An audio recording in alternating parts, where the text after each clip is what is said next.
Alright. So I now am back down to the stock gearing, so 41 and 14, with the Yuminashi Performance Upgrades, which is the throttle body and fuel injector and high compression piston.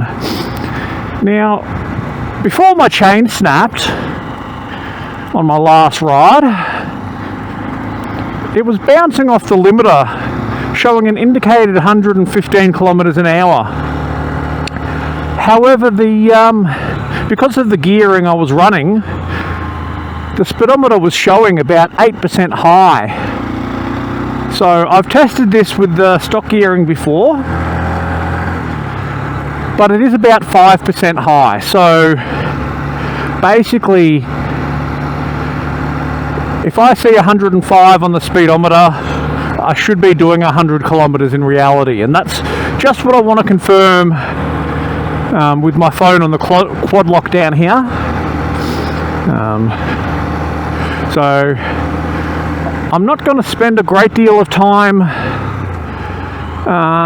on the freeway with the phone on the quad lock. I'm not sure how much I trust it. I'll do this quick stint just to make sure that the speedo is as accurate as I remember, but also it's a bit of a baseline for me because I got used to mentally calculating the speedo discrepancy. So I knew if I was doing, 106, 107, 108 kilometers indicated, I was not putting my license at risk. So now really I've got to retrain myself. And we can see here it's about 4 kilometers out at 60. Which that's pretty good. I've got to get myself out of the habit of seeing a higher speed and thinking I'll be okay. It might only be about 3% difference, but it is better just to be sure. So we're going to pull onto the freeway. Basically, I want to see if this thing will still hit 110 on the stock gearing, or whether that one tooth bigger rear sprocket really did make all that difference. So we will see.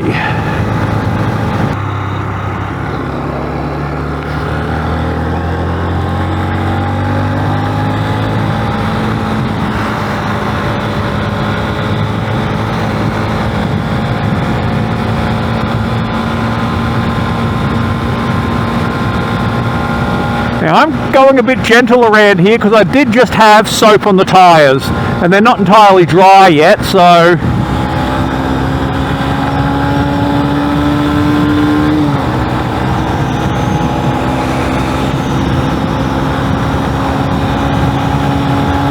far the pulling power still feels pretty good. I did notice a slight increase in torque with the bigger sprocket. Still with the whistle in this helmet. We're not quite hitting 110 yet though, so let's get down.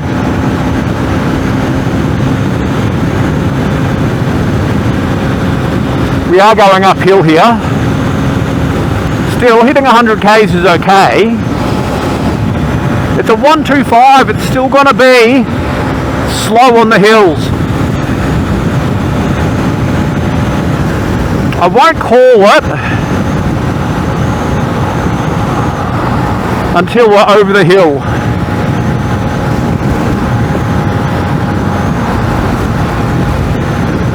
It's sort of a misnomer because the bigger sprocket would be showing a higher speed. So this is closer to accurate speed, which I've got to keep in mind too. 100's not bad, but I was really hoping for that extra torque that I was used to with the bigger rear sprocket. Even if it was only one tooth, it did make a subtle little bit of difference. But I also, probably have a headwind too, so it's currently not doing any better than it ever has before. I mean, I can blame it on a headwind if I want. We'll see how it goes when I stop climbing and hit some flat. Now my last freeway pull, it was over this overpass and the exit on the other side where I was hitting 110. So we'll see if the OEM gearing is going to let me get anywhere close to that. I just think we have too much of a headwind. It was a really still day the last time I rode. I mean, I can feel the buffeting, which is wild. Here we go.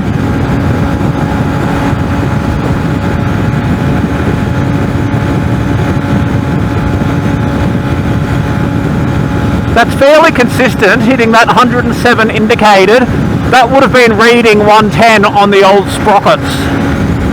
Or the old sprockets, the 42 tooth. I am missing that extra torque. The reason I went back down from the 428 to the 420 chain,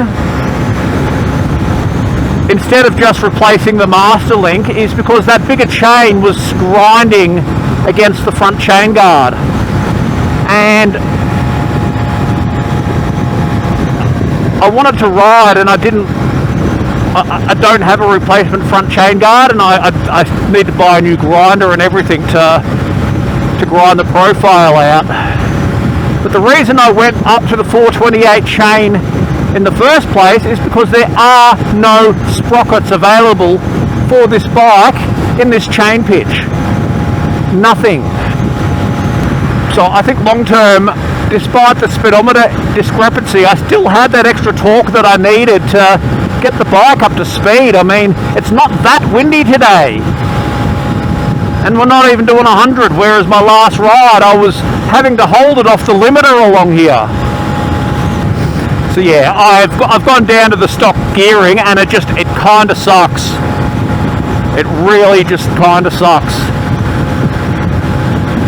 There was talk about going up a tooth in the front, so going to a 15 tooth. Nah, it's not worth it.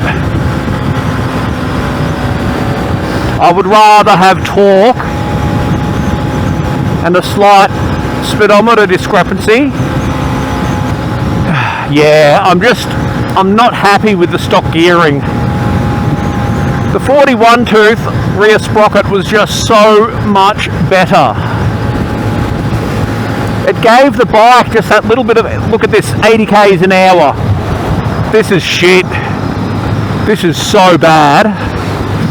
It's like I haven't done a single performance upgrade. We'll see how we go. It's got fresh oil in there. Maybe it just needs to wear it in a bit. We'll see. We'll see. This bike has always been like this though. Some days it will perform magnificently, and other days it just does not want to get out of bed. And I feel like this is one of those days where it does not want to get out of bed. Yeah, this is rubbish. This is absolute rubbish. What I can confirm is that, unsurprisingly, the speedometer discrepancy is exactly what it should be on the stock gearing. About 5 kilometres under limit. Oh, there's the limiter. That's not bad.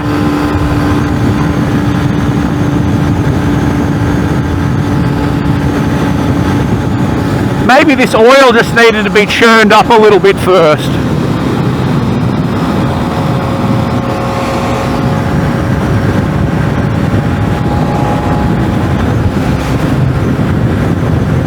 But we are going downhill, so it is a bit of a misnomer.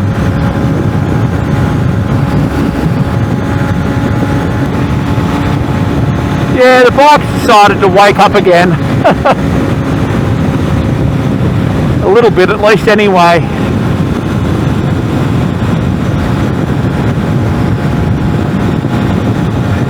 Going downhill always helps.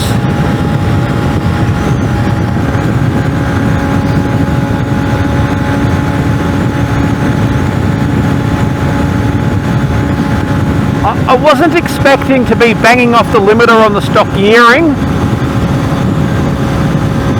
And I know that at least I'm not running out of gear, but there is no way that I'm putting a 15 tooth sprocket on the front. There is no way, it's not worth it. This bike will be so slow then. It needs that torque. I think I would rather run out of gear and be able to get there than be on this gear ratio and not have the torque to get up the hill again. It's kind of a subtle difference. I always felt like the one going up one tooth helped, but I didn't realise just how much it helped until I went back down again. Because this is, if we're being honest, just a bit rubbish. Alright, I'm going to end this video here because there's nothing remarkable going on. The bike's barely moving. Look, we're hitting that 100 k's indicated, which is kind of what I always wanted, but I am frustrated at the lack of torque that I had gotten so used to. So I'm going to find somewhere to pull over. I'm using another phone for recording, and I never used to have great success. I'm a little worried that all my audio is going to be chewed up and spat out, so I'm going to take this phone off the quad lock and record off this.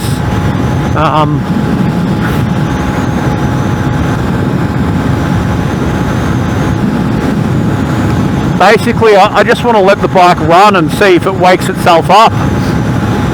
I wonder, I do have a little bit too much oil in it, and I wonder if that's causing a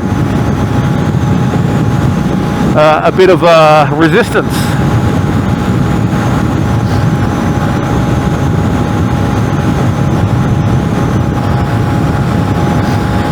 Incidentally, my fuel average is still reading 2.5 litres per 100. Alright, I'm going to turn this one off.